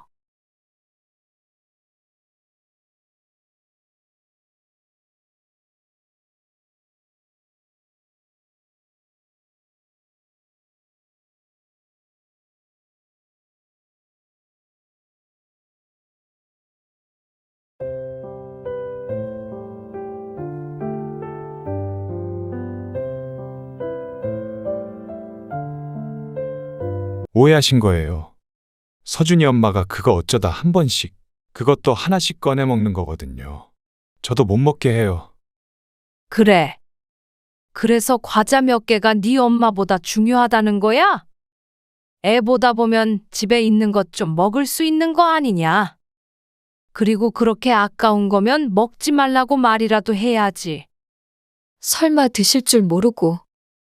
그걸 말이라고 해. 아니, 구질구질하게 과자 때문에 이럴 것도 없고 그 돈으로 다른 거 사 먹든지 어떻게든 구해보든지 해. 그리고 이제는 애들 맡기지 마라. 아, 엄마. 어머님, 내가 바보였지. 옛날부터 애 봐준 공은 없다고 했는데 그 말 한 사람도 이 얘기 들으면 웃을 거다. 그게 아니고요. 아니고 바뀌고. 그동안 너희 사정 생각해서 애들 봐줬는데 이게 다 무슨 소용인가 싶다. 어머님 일 안 하시니까 용돈벌이도 하시라고. 저희도 그래서 어머님한테 부탁드린 거예요. 용돈? 너희가 주는 돈 다 애들 입으로 들어가는 거 몰라서 그래? 정말 내가 여태 헛짓을 했구나. 내가 지금까지 내 돈벌이 하려고 애들 봐준 거야. 엄마. 서준이 엄마 말은 그게 아니고요. 허리 무너져도 너희 도와주고 내 손주 봐주는 일이라 한 건데 적어도 고마운 마음은 있어야 하는 거 아니냐? 오늘 이야기 속 주인공은 67세 오연자 씨입니다. 그리고 그녀의 아들과 며느리에 관한 이야기입니다. 오 씨는 이제 더 이상 아들네와는 상종을 하고 싶지가 않았습니다. 손주 둘을 거의 키워주다시피 했지만 남는 건 없었습니다. 공을 알아주길 바라고 한 일은 아니었지만 이런 푸대접을 받을 줄은 몰랐습니다. 아이들 간식인 줄 알고 꺼내 먹었던 과자 하나로 며느리한테 어찌나 욕을 먹었는지 황당할 정도였습니다. 아무리 비싸봤자 과자였습니다. 그것도 아들 며느리 해외 여행 가 있는 4박 5일 동안이나 애 둘을 봐준 시어머니에게 할 행동은 아니라고 생각했습니다. 한 조각에 10,000원을 하던 10만 원을 하던 그동안 돈도 제대로 안 받고 애들을 봐줬는데 과자의 값어치를 따지는 것도 괘씸했습니다. 뭘 해줘도 고마운 줄 모르고 끊임없이 바라고 자신들 이득되는 일이라면 부모의 희생은 당연하게 생각하는 자식들. 그런 자식들을 위해 아픈 몸을 이끌고 손주들을 봐줄 이유도 없었고 재산을 물려줄 이유도 없어 보였습니다. 역시나 평생 모은 돈으로 마련해준 집을 가지고 고맙다고 생각하지도 않는 듯 보였으니 말이죠. 그렇다면 자신들이 부모로부터 얻었던 게 얼마나 가치 있던 것들이었는지 보여줄 생각이었습니다. 과연 그게 그 비싸다는 과자보다도 못한 것들이었는지 말이죠. 오씨는 딸 하나, 아들 하나가 있었습니다. 딸이 누나였는데 먼저 결혼시켰고 진작에 손주를 보았습니다. 지금은 벌써 초등학교에 입학했죠. 딸 부부는 맞벌이를 했는데 손녀딸을 키우며 대단히 고생을 많이 했습니다. 당시에는 너무 멀리 살기도 했고 딸 부부도 스스로 키우겠다고 해서 육아의 도움은 거의 못 줬습니다. 한 번씩 봐준다고 해도 딸이 거절했죠. 그렇다고 사이가 안 좋은 건 아니었고 가끔씩 딸네 가족이 내려오면 손녀딸과 즐거운 시간도 보내고 했습니다.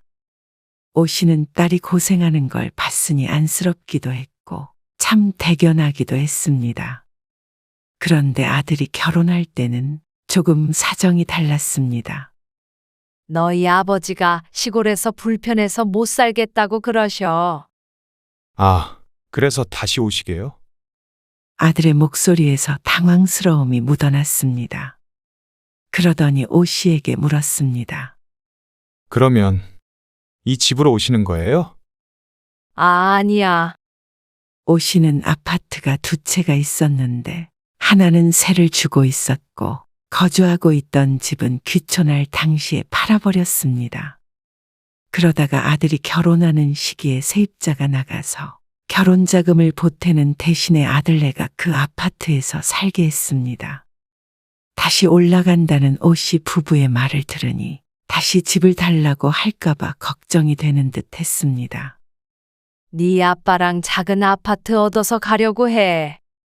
집 커봤자 청소만 힘들다고. 아, 그래요? 아들은 안심한 듯한 말투로 대꾸했습니다. 가까이 오시면 좋겠네요. 엄마 서준이 계속 보고 싶어 하셨잖아요. 오씨 부부는 귀촌한 지 7년 만에 다시 도시로 돌아오게 되었습니다. 아들의 말처럼 아들네와 가까운 곳이었는데 남편이 살던 동네가 좋다고 해서 그렇게 하게 되었죠. 도시에서 편하게 지내려고 했는데 애초의 계획과는 크게 어긋나기 시작했습니다. 아들네가 낳은 어린 손자 때문이었습니다. 주말에 너희 집 좀 가려는데 괜찮아? 토요일에요? 그래. 아빠가 서준이 보고 싶으시대. 네. 그러세요. 그럼 점심에 갈게.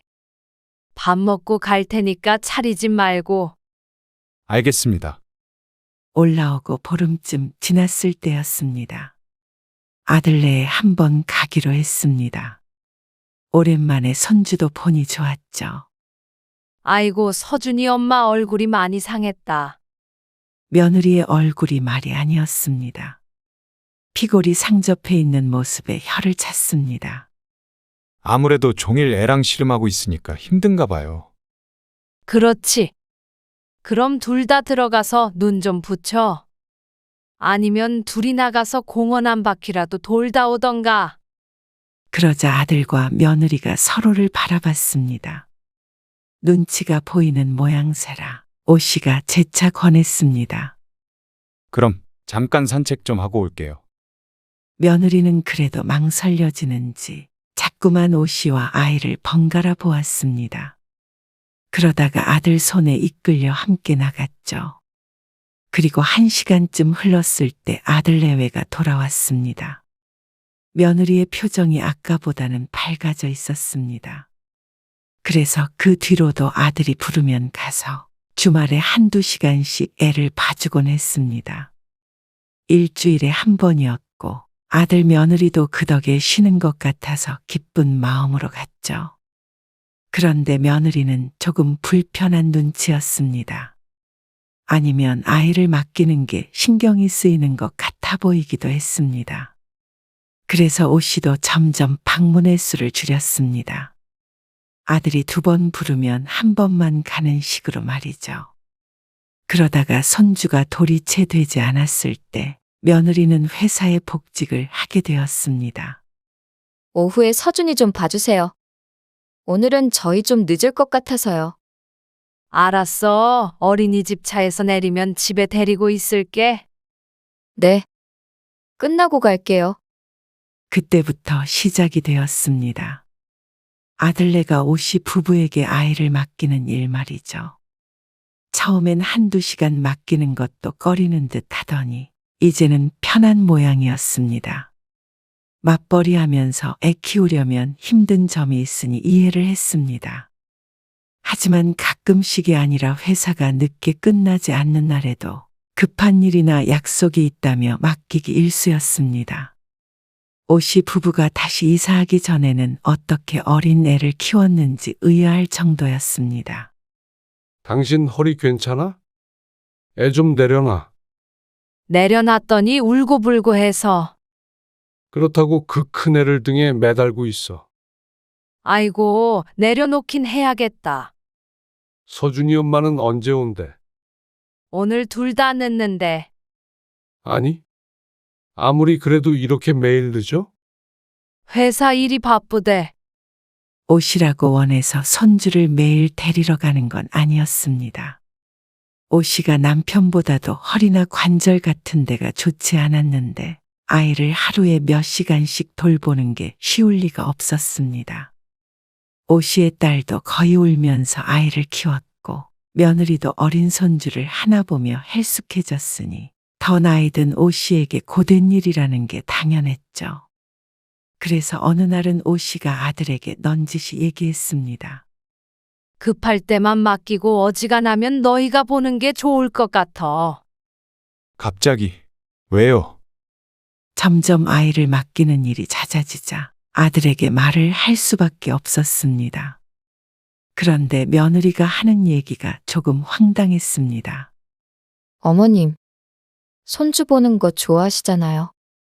그리고 이어지는 행복하시잖아요. 라는 아들의 말에 말문이 잠시 막혔습니다.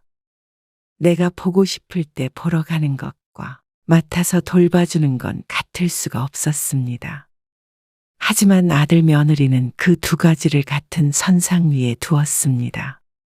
그래서 당연히 오 씨가 좋아할 거라고 생각한 것이었습니다. 그 때문에 오 씨 부부와 아들네 외에 작은 갈등이 있었습니다. 아들네는 맡기던 아이를 이제 눈치 보며 맡겨야 하니 기분이 상한 듯 보였고 오 씨는 나이 든 부모가 힘들 거라는 생각은 전혀 안 하는 자식에게 좀 실망을 하게 되었죠. 그런데 첫째가 2도를 넘기고 이제 좀 컸다 싶으니까 아들에게 둘째가 생겼습니다. 그 말에 기쁘긴 했지만 한편으로는 걱정되는 일이 많았습니다. 그리고 괜한 기우가 아니었던 듯 둘째를 낳고서는 오 씨가 가장 힘들어졌습니다. 출산 후에 또 휴직을 하고 아이를 보던 며느리가 체력이 축나서 그런지 병원에 다닌다는 소리를 듣게 되었습니다. 시부모로서 들여다보지 않을 수가 없었습니다. 또 몇 달 뒤면 복직도 해야 하고 그런데 이래저래 걱정이네요. 아들의 말에 오 씨는 무거운 숨을 내뱉었습니다. 아들이 하는 말이 뜻하는 게 명확했습니다. 그리고 어느 정도 생각은 하고 찾아간 것이었습니다. 사돈네는 오 씨 부부가 귀촌했던 시골보다도 훨씬 먼 곳에 있어서 도움을 받을 상황도 아니었습니다.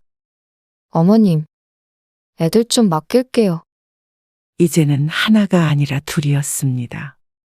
그전에는 전화를 해서 부탁을 하면 봐줬는데 이제는 아예 주중에는 4시부터 7시까지 시간을 정해서 봐주기로 했습니다. 2을 돌보는 건 힘들 거라면서 아들네는 오 씨에게 매달 돈을 주겠다고 했습니다. 아무래도 남편이 못마땅해 하는 걸 알아서 그런 듯 했습니다. 하지만 애를 봐주는 돈이라기보다는 소소한 용돈 수준이었습니다. 그리고 그나마도 애들 간식 사주는 비용으로 전부 들어갔습니다. 그런데 내 자식이 아이니까, 가까이 사니까 계속 봐주게 되었습니다. 아이들을 돌보는 게 힘들기만 한 일은 물론 아니었습니다. 순간순간의 기쁨도 있었고 말이죠. 하지만 자주 얼굴을 보는데도 불구하고 며느리와는 참 가까워지기가 어려웠습니다. 뭐가 어수선하네요. 아, 서연이가 종이를 죄다 찢어놔가지고. 치운다고 치웠는데 아직 청소기를 못 돌렸어. 퇴근해서 먼저 돌아온 며느리가 오 씨의 말에 작게 한숨을 쉬었습니다. 가까이 있지 않았다면 눈치채지 못할 만큼 작게 말이죠. 괜히 눈치가 보였습니다. 둘째까지 봐준 뒤부터는 오 씨의 집이 아니라 아들네 집에서 봐주는 게 편했는데 이렇게 며느리가 먼저 집에 올 때면 불편하기도 했습니다. 오 씨가 그렇게 생각하지 않으려고 해도 은근한 눈치가 있었습니다. 일하고 집에 왔는데 집골이 더러우면 기분이 좋지 않은 티가 났습니다. 대놓고 그런다기보다는 그냥 마주보는 사람은 알 수 있을 만큼의 변화였습니다. 그래서 아이들을 챙기다가도 며느리 퇴근 시간이 되면 부랴부랴 정리를 하곤 했죠. 어머니, 냄비는 제가 이쪽에다가 안 놓고요. 여기에다 놔요. 아, 높아서 자꾸 떨어지려고 하길래 내려놨지. 아, 제가 헷갈려서요. 그래, 알았다. 은근슬의 청소는 좀 해주길 바라면서 그렇다고 또 살림살이가 바뀌어 있으면 좋아하지 않았습니다. 애들 밥까지 챙겨줘야 할 때가 있는데 오 씨가 어느 장단에 어떻게 맞춰야 할지 몰랐습니다. 그런데 또 대놓고 뭐라고 하는 것은 아니라 그저 기분만 찜찜하고 말 뿐이었습니다. 그러던 어느 날이었습니다. 먼저 퇴근해서 온 아들이 휴가 계획을 짜고 있다며 고민이라고 했습니다. 애들 다 데리고 멀리 가긴 힘들 거 아니야. 작은 아이가 아직 어려서 오래 차를 타기에도 쉽지 않을 것 같았습니다.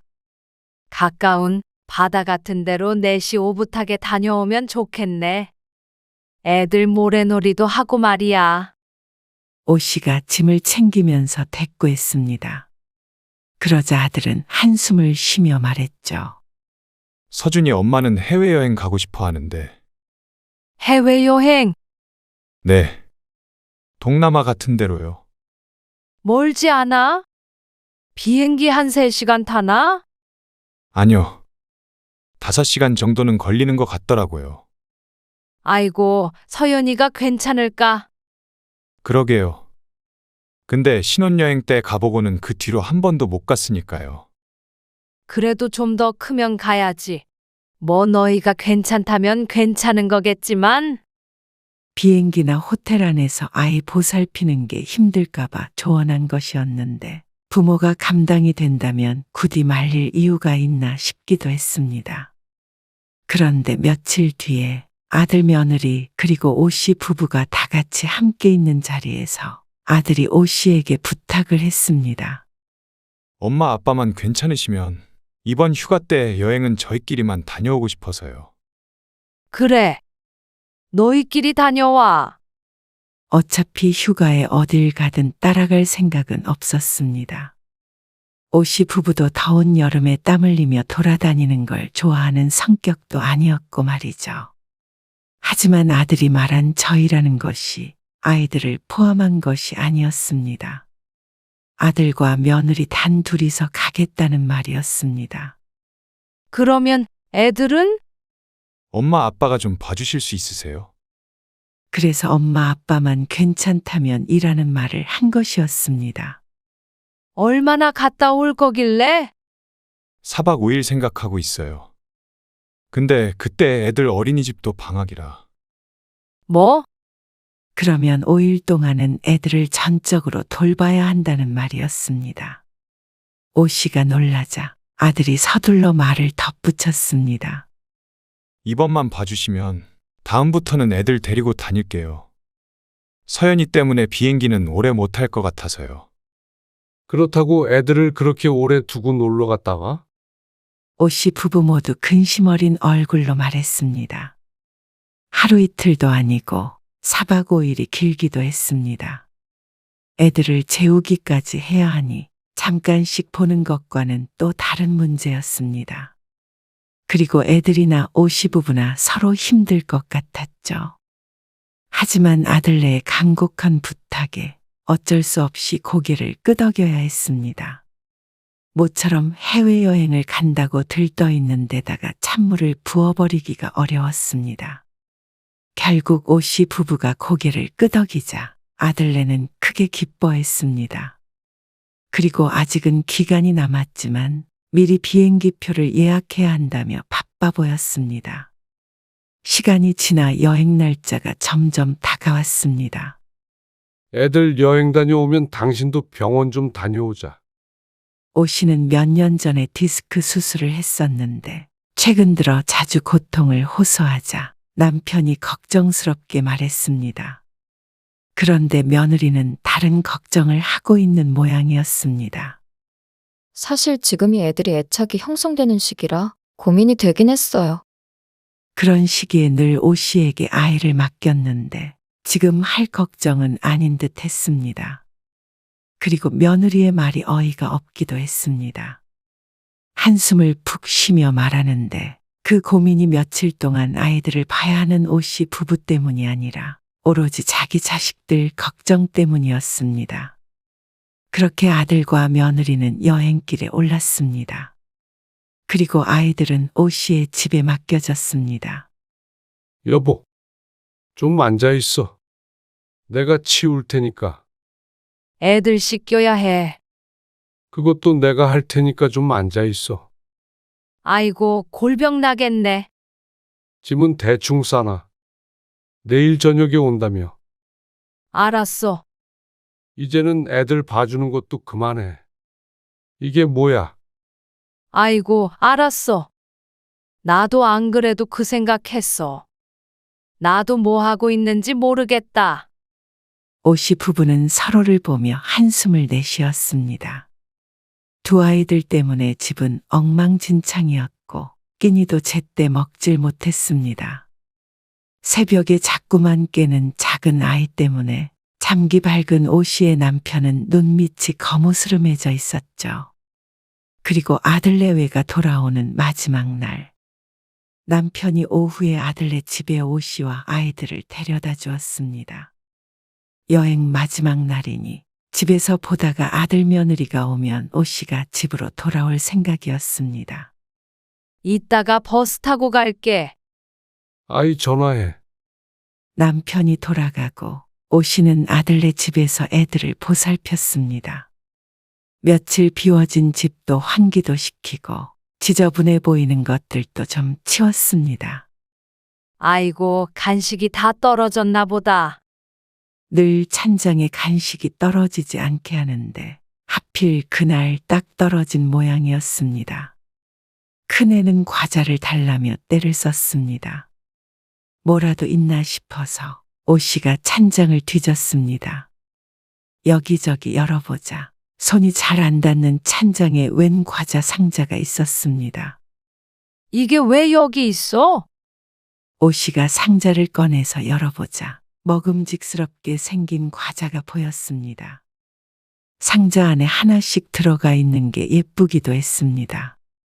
이거는 우리 서준이 건가 보다. 오씨가 사둔 것은 아니었습니다. 형형색색의 과자는 아마 큰 손주 것 같았죠. 하나를 꺼내서 아이에게 주자 금방 떼쓰던 것을 멈췄습니다.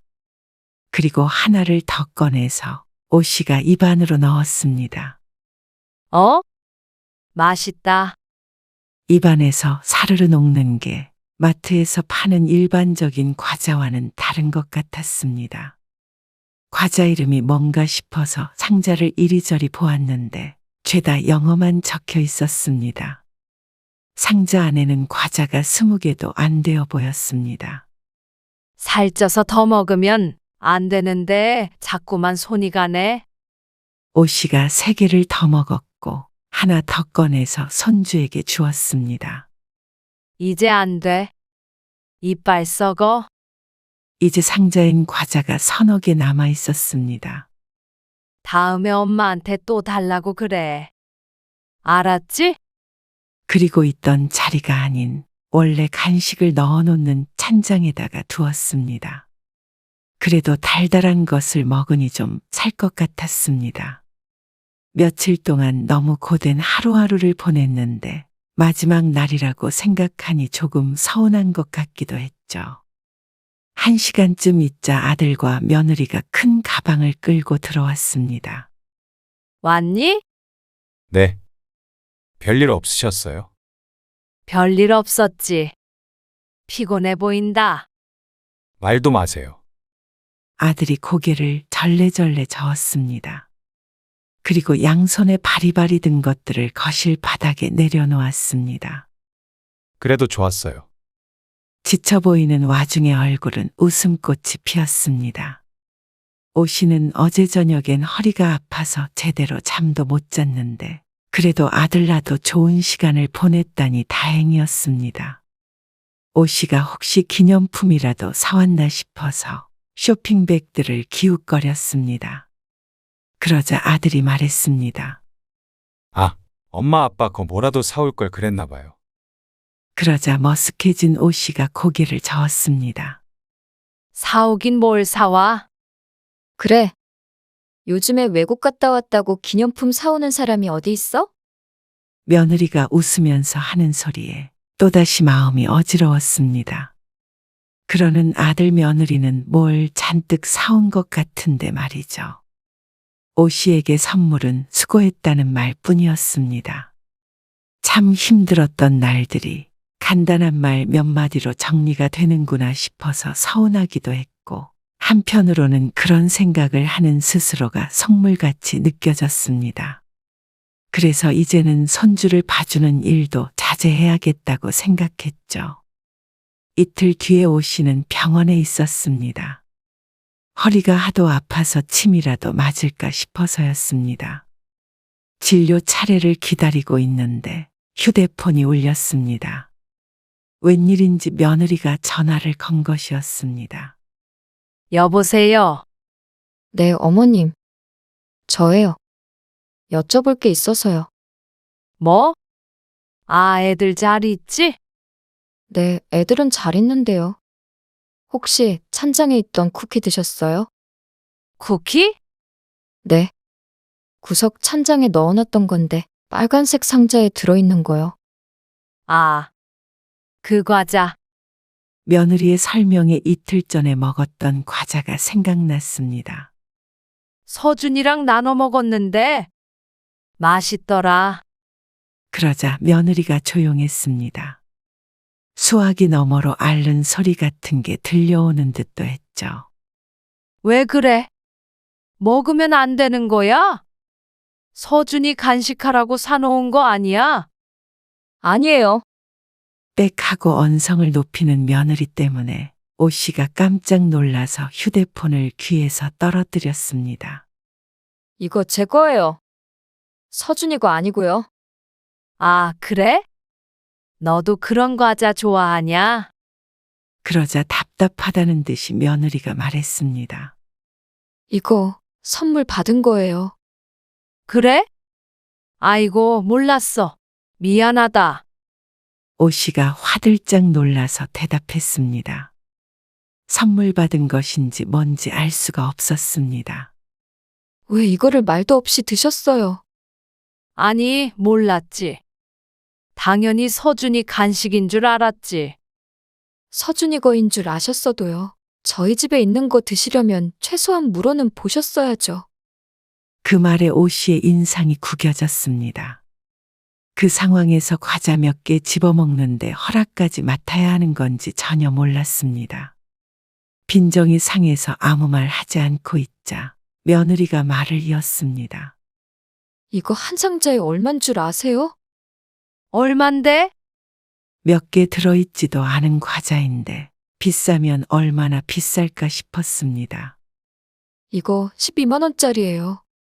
그리고 우리나라에서는 못 사는 거고요. 12만 원이라는 소리에 깜짝 놀랐습니다. 무슨 과자가 그렇게 비싸? 그냥 과자 아니란 말이에요. 수제 쿠키인데 사고 싶다고 살 수 있는 거 아니에요. 하지만 놀란 건 놀란 거고, 지금 12만 원 때문에 이렇게 따지고 드나 싶었습니다. 12만 원. 내가 주마. 며느리가 오 씨의 말에 답답하다는 듯이 대꾸했습니다. 12만 원 있어도 못 사요. 그 말에 기가 막혀서 헛웃음만 지었습니다. 며느리 것을 먹게 돼서 미안하긴 했지만 이미 뱃속으로 들어가 버린 걸 어떻게 하라는 소린지 몰랐습니다. 돈을 주겠다고 해도 그걸로는 못 산다고 그러는데 그러면 먹은 걸 도로 뱉어내라는 소리인지 아니면 그냥 화를 내고 싶었던 것인지 몰랐습니다. 그러면 어떻게 했으면 좋겠냐? 문자로 그 과자 이름 찍어서 보내줘라. 내가 어떻게든 구해줄 테니까. 오 씨의 입에서도 말이 곱게 나오지 않았습니다. 목구멍에서 열이 올라오는 것 같았습니다. 울컥하는 심정에 며느리에게 쏘아붙이고 싶었습니다. 어떻게 며칠 동안, 아니 몇 년 동안 고생해가면서 손주를 봐준 시어머니에게 고작 과자 좀 먹었다고 이런 푸대접을 할 수 있는지 기가 막혔습니다. 그거 어머님이 구하실 수 없는 거예요. 그래, 참 미안하다. 내가 서준이 아빠 통장으로 12만 원 보내마. 쿠키인지 뭔지 먹어서 너무 미안하다. 오 씨의 말에 며느리가 입을 다물었습니다. 자신이 너무 심했나 생각하는 듯 했습니다. 제 말은 그게 아니고요. 저도 속상해서 전화드린 거예요. 돈은 보내지 마세요. 아니다. 내가 24만 원 보내마. 우리나라에서는 사지도 못하는 거라며. 그러면 보상은 제대로 해야지. 그럼 이만 끊는다. 오 씨는 화나는 마음에 며느리의 대답은 듣지도 않고 전화를 끊어버렸습니다. 그리고 곧바로 아들 계좌로 24만 원을 보내버렸습니다. 며느리는 됐다고 했지만 자존심도 상하고 오기가 생겨서 그렇게 했습니다. 그리고 이걸 마지막으로 아들네와는 절대 교류하지 않겠다고 다짐했습니다. 또 하필이면 허리가 아파서 진료를 기다리고 있는 와중에 이런 전화를 받으니 가슴에 서천불이 났습니다. 아이들 보느라 허리를 제대로 펴본 적이 없었으니 말이죠. 집에 돌아와서도 한참을 씩씩대고 있으려니 남편이 무슨 일인지 물었고 자초지종을 설명하자 남편은 당장 아들네를 호출했습니다. 아들도 돈을 받고 당황했는지 오 씨에게 전화를 했었는데 오 씨가 받지 않았었죠. 며느리는 고개를 숙이고 있었고 얘기를 들은 아들은 골치가 아프다는 듯 이마를 짚었습니다. 뭐 이런 것들이 다 있냐? 오해하신 거예요. 서준이 엄마가 그거 어쩌다 한 번씩, 그것도 하나씩 꺼내 먹는 거거든요. 저도 못 먹어요. 그래. 그래서 과자 몇 개가 네 엄마보다 중요하다는 거야? 애 보다 보면 집에 있는 것 좀 먹을 수 있는 거 아니냐. 그리고 그렇게 아까운 거면 먹지 말라고 말이라도 해야지. 설마 드실 줄 모르고. 그걸 말이라고 해. 아니, 구질구질하게 과자 때문에 이럴 것 없고 그 돈으로 다른 거 사 먹든지 어떻게든 구해보든지 해. 그리고 이제는 애들 맡기지 마라. 아, 엄마. 어머님, 내가 바보였지. 옛날부터 애 봐준 공은 없다고 했는데 그 말 한 사람도 이 얘기 들으면 웃을 거다. 그게 아니고요. 아니고 바뀌고. 그동안 너희 사정 생각해서 애들 봐줬는데 이게 다 무슨 소용인가 싶다. 그러자 며느리도 나름대로 억울한 듯 했습니다. 어머님 일 안 하시니까 용돈벌이도 하시라고. 저희도 그래서 어머님한테 부탁드린 거예요. 꼭 오씨를 생각해서 애들을 맡긴 것처럼 말하는 며느리가 어처구니가 없었습니다. 용돈? 너희가 주는 돈 다 애들 입으로 들어가는 거 몰라서 그래? 정말 내가 여태 헛짓을 했구나. 내가 여태 돈벌이 하려고 애들 봐준 거야. 엄마. 서준이 엄마 말은 그게 아니고요. 허리 무너져도 너희 도와주고 내 손주 봐주는 일이라 한 건데. 적어도 고마운 마음은 있어야 하는 거 아니냐? 감사하죠, 당연히. 근데 엄마가 안 봐주시면 어떻게 해요? 네, 어머님. 그 쿠키도 제가 돈이 아까워서 그런 게 아니에요. 그렇다고 어머님 손준데 그걸로 이러시면 저희도 정말 섭섭해요. 고생은 고생대로 하고 대가는 참박했습니다. 돈을 바란 것도 아니었고 대단한 대접을 바란 것도 아니었습니다. 그런데 이렇게 자기밖에 모르는 것들인지 몰랐습니다. 황당해서 웃음이 나올 지경이었습니다.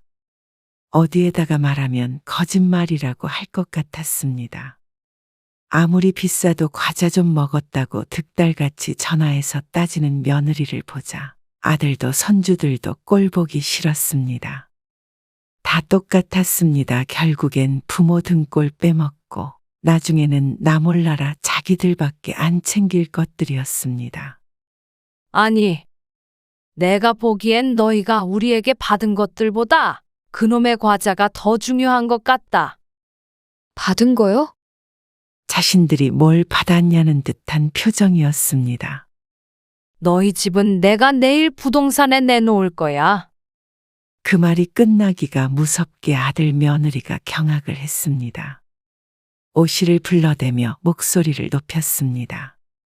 조용히 못해? 듣고 있던 남편이 나무랐습니다. 너희는 불만 가질 자격 없어. 그래.